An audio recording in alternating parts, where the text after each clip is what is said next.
And now, a tale well calculated to keep you in suspense.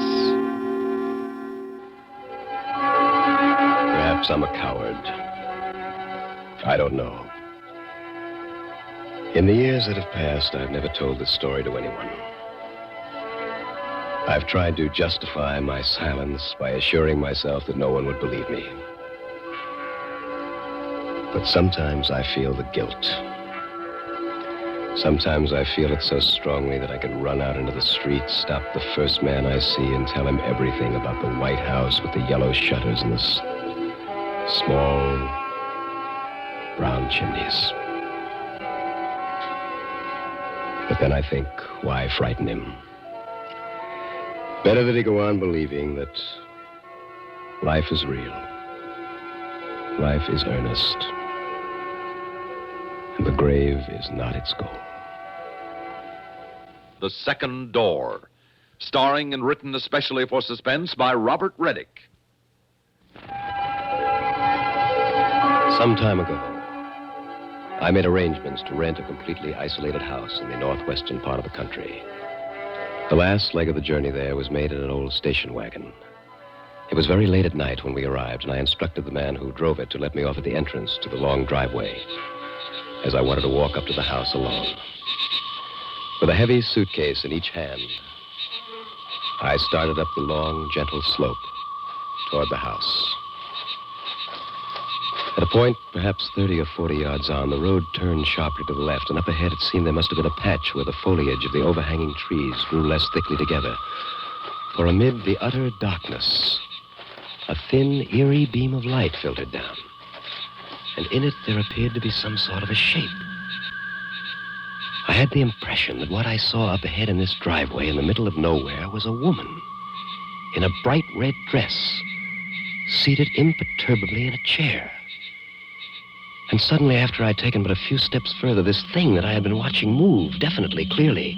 For an instant, I thought an animal, but whatever it was remained in the filtering of light and continued to move back and forth in a slow, rhythmic pattern, in a sort of to and fro motion that one might set up in a rocking chair. Hello? Hello? Who is that up there? I strained my eyes to bring some sense of detail to this apparition, but incredibly, with each step I took toward it in the darkness, the dimmer it became. Until inconceivably, when I finally arrived at the spot where it should have been the brightest, there was total darkness. And there was nothing there. Nothing but the unmistakable sound of a rocking chair, rocking back and forth. Back and forth. Back and forth. After a few minutes, the sound of that squeaking chair slowly faded away, and I made my way onto the house, where I lay awake through the night trying to find some reasonable explanation. As soon as it was daylight, I went back to that spot on the driveway where I found nothing to make the matter more understandable. And suddenly, quite distinctly, there was the sound of a man's voice calling out to me. Hello there. And quite nearby, a man stepped abruptly out onto the driveway, having come apparently along a footpath leading through the Well, I woods. see you're an early riser, too. Lovely time of the day to walk about. My name's Edley. Howard Edley. I thought as long as we were going to be neighbors that I'd... Neighbors? Yes, I assume you've taken over the Lonergan place. Well, yes, I have. Well, I have the place just north of you. Well, it was made perfectly clear there wasn't another house around here for miles. Oh, that's true enough, except for mine. Originally, you see, it was sort of a gatehouse, but it was cut off, remodeled, and sold to me. When was this? This is our 7th year. Of course, we use it only in the summer. We? Yes, my daughter and I. Would you care to walk back with me to my house? I'd like you to meet Marilla. Tell me something, Mr. Adderley. Your daughter. Yes? Does she own a bright red dress? What a curious question. Nonetheless, I wish you'd answer it. Well, I'm afraid I don't know. Why, do you have a preference for women in red dresses? By no means. Do you have a rocking chair, Mr. Edderley? A what? A rocking chair. You're pulling my leg, aren't you? No, not at all. Do you have one? Well, yes. Yes, we do have a rocking chair. The Edley house was a one-story building, white with yellow shutters and two small brown chimneys. It sat in the center of a moderate-sized clearing. The surface of this clearing was made up entirely of rock, actually of one enormous rock whose top was flat as a sidewalk and level with the surrounding earth. Marilla, Yes, Father? we have a visitor. Hello. We thought we heard someone drive up last night. Oh, this is Mr. Saunders, my daughter Marilla. How do you do? It's a pleasure, Mr. Saunders. You have no idea how much. It was strange how attracted this girl and I were to each other from the very first. There was nothing precisely in what she said that would indicate how she felt, but there was something unmistakable in her attitude, her manner, in the expression in her eyes. How long do you plan to be staying up here, Mr. Saunders? Well, just until I unwind a little, maybe a month or so. Curiously, the only chair in the room was the rocker that Mr. Edley had said he owned. I took a step toward it. No, I wouldn't sit there, Mr. Saunders. Oh, really? Why not? Well, it's Yes? Well, it's a little unstable. Some of the rungs are loose. Oh, I see. It seems rather old. That chair belonged to my mother. She died last year. My father's sentimental about it. I hesitated to mention it. Well, Marilla, have you prepared that breakfast for me? Yes, it's in the kitchen. Well, then I suggest I get to it. Why don't you and Mr. Saunders take a stroll about and get to know each other? Shall we? I'll be working when you get back. Oh, what sort of work do you do, Mr. Edley? Dr. Italy. Oh, really? Of what? Medicine? Oh, hardly. Of philosophy. Oh, now let's go. You two can chat another time. Doctor? See you later, Mr. Saunders.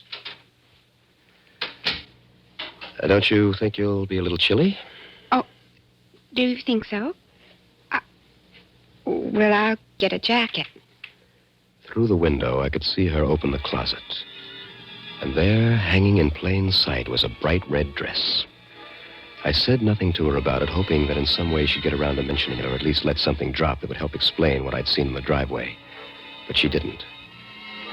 We strolled about for some time, and she spoke only of inconsequentialities. And when I asked her something specific about her background, she would respond with a non sequitur or direct my attention to some flower or passing bird. But with all, her attitude remained warm and friendly. I might even say inviting. And despite everything, I felt myself being more and more drawn to her. At one point, I couldn't resist the impulse to reach out for her hands. Don't touch me. What? Please. Well, I don't understand. Why should... Don't come any closer. Marilla, what is it? We'd better go back now. What's the matter with you? Nothing. I'm perfectly all right.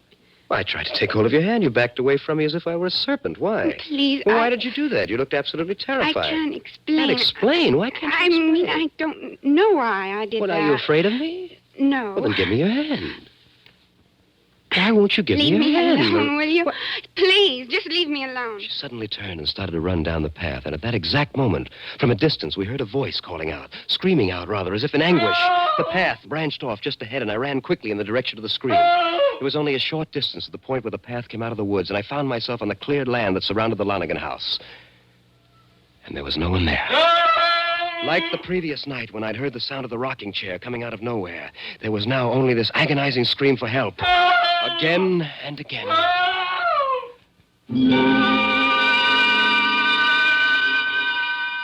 Like before, the sound eventually faded away, but not before I had the distinct impression that what I had been listening to was the voice of Dr. Edley. I started back toward his house, but this time circuitously. To make certain that I wasn't seen, I approached from the rear of the house. And keeping low, I scurried up to a partly open window.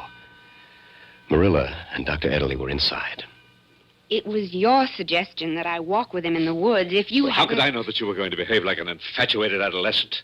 Of course he was going to touch you. Batting your eyes, talking in whispers. What kind of behavior is Oh, that? I did no Of course such you thing. did. It was outright flirtation. And then running. Imagine that, running. What else could I have You done? could have used your wits. That screaming you did for help. It was the only possible way to distract him. I'd rather he was puzzled over that than have him discover the whole truth from you. Now, I'm going down to his house and see if I can double talk our way out of this. Don't leave here until I get back. For a moment, Marilla stood in the open doorway, and then she turned and went to the bend of a long hallway where there were two heavy doors. She unlocked the nearer one and went in. Then, as quietly as possible, I made my way around to the front of the house and down the hallway to the door that Marilla had gone to. It was slightly ajar, and I could see most of the room with no difficulty. At one side, there was an enormous workbench completely strewn over with an infinite assortment of tools and electronic equipment. There were wires, tubes, lights, and meters. Marilla was seated before what at first appeared to be an ordinary television set. But there were curious labels above the three knobs that she was carefully adjusting. They read, respectively, latitude, longitude, and altitude. And she flicked a switch, and an image appeared on the screen. It was undoubtedly the Lonigan house. And it was a remarkably acceptable illusion, not only because the image was sharp and the coloring perfect, but because, astonishingly, the house was reproduced in its full 3 dimensions. The object had roundness, depth, perspective. Except for the reduction in size, every detail seemed as credible, as palpable as the original. It seemed as if you could reach in and pick the very flowers near the lawn. I stood for a time watching this, fascinated by it, until Dr. Ederle came into view, crossing the lawn, approaching the porch. Mr. Saunders! Mr. Saunders, are you at home? His voice was entirely free of the usual amplification sound of electronic speakers. It was as clear as the miniature image of him that walked up to the door and knocked.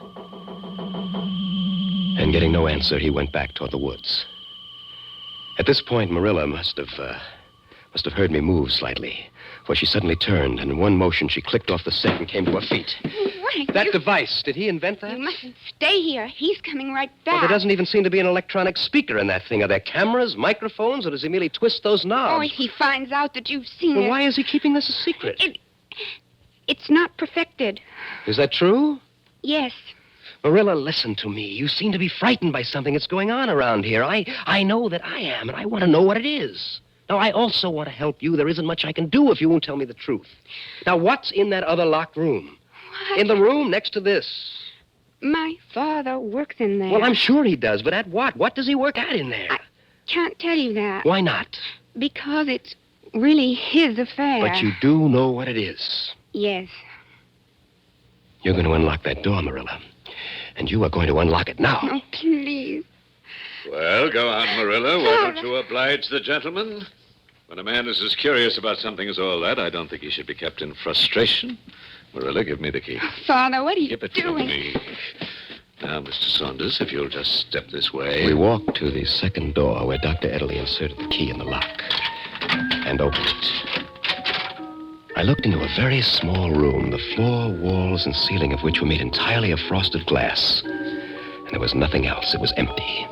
On the outside of the door, there was a panel, which he slid aside to reveal 3 knobs like the others I had seen, similarly labeled latitude, longitude, and altitude. Actually, Mr. Saunders, there are microscopic perforations in the glass to admit air. Now, would you be good enough to give me the name of a place some distance away? A place? Anywhere you choose, anywhere on Earth. Someplace I would like to see? No, Mr. Saunders. Someplace you'd like to be. I had no intention of stepping inside Dr. Ederle's glass cubicle, but I was curious to see what might appear on the screens. And I gave him the general location of the New England farm where I was born. Alongside in the hallway, there was a series of bookshelves. It held a selection of highly detailed atlases and charts, and from one of these we determined the exact location of the farm. Then he carefully adjusted the knobs. I watched from the doorway as the glass began to glow with colored light. And then, suddenly before me, what was for all the world an actual pasture.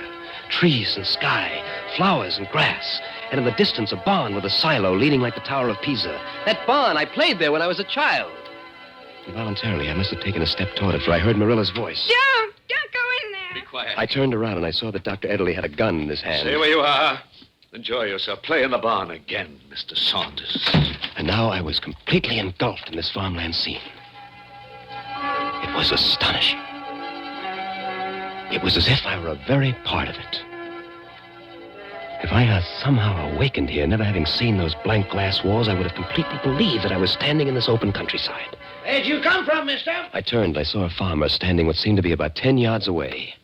Something I can do for you? Well, no, What you doing here? well, I Lose your way? Well, not exactly. You see, Well, go on. Well, I was born here. My family used to own this place. I just thought I'd look... Take a look around. Yes. What's your name? Gordon Saunders. My father was... Dan Saunders. I heard of him. He had the place 30 years ago. That's right. Want to see the house? Well, Then come on. He turned his back and walked away. Bring that rake along, will you? It was lying on the ground near my feet. I bent down. But my hand didn't close about the handle of the rake as it would have ordinarily, but rather passed right through it as if it weren't there. Nothing but sounds and images projected across the continent. You coming? No. I'd rather be by myself. I'll just take a little walk around, if you don't mind. Suit yourself. We'll be up at the house if you change your mind. Well, thank you very much. And he turned and walked further away. He went on. Then suddenly there was the sound of a key, and the door opened back into Dr. Ederly's hallway. Somehow, in an effort to save me, Marilla must have managed to get the key and the gun away from her father. Had quickly opened the door of the cubicle and thrown the gun down the length of a long hallway. As I came out, she was grappling with him to keep him from reaching it. Before I'd taken 2 steps toward them, he'd broken loose and was running for the gun. It was obvious that he'd reach it before either of us, and in a moment, we'd both be helpless. I had a revolver in my suitcase at the Lonigan place, and I knew that our only chance was for me to get it. I ran out of the house and into the woods.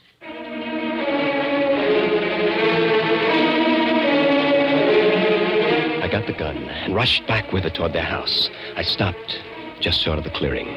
I walked carefully to the edge. The white house with the yellow shutters and the 2 small brown chimneys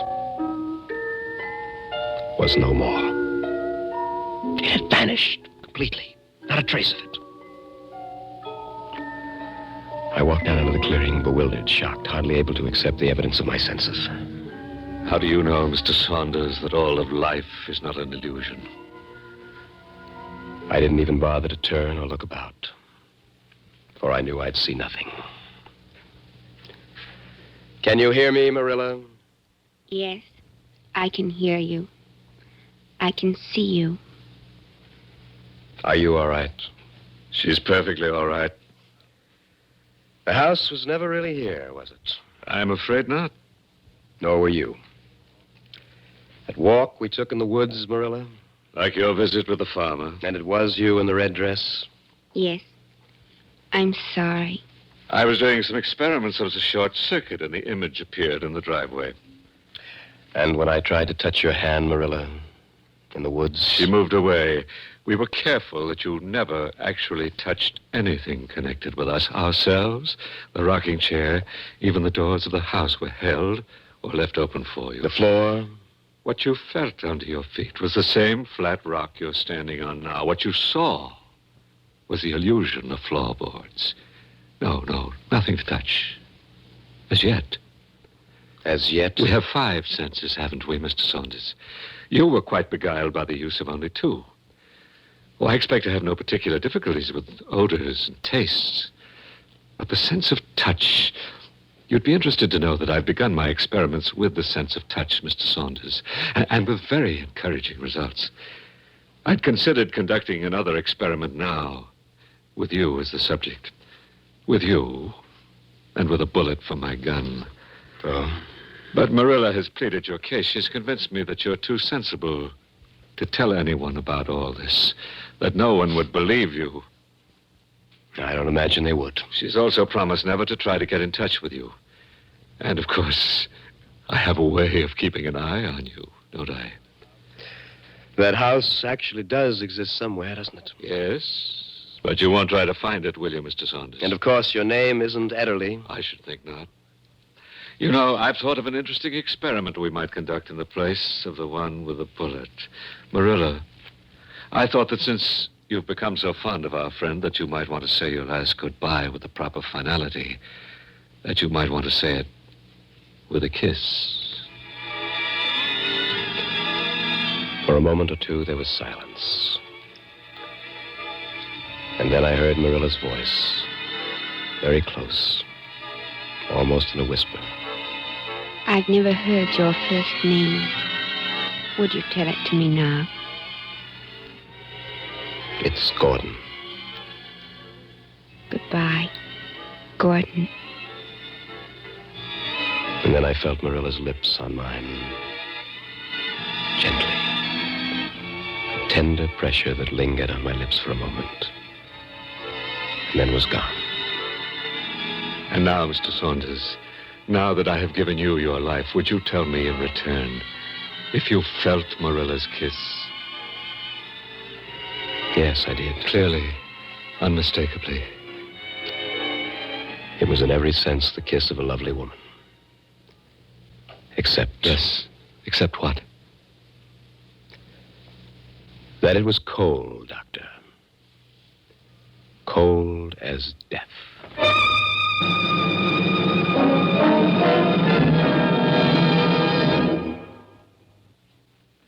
Suspense. You've been listening to The Second Door, starring and written especially for Suspense by Robert Reddick.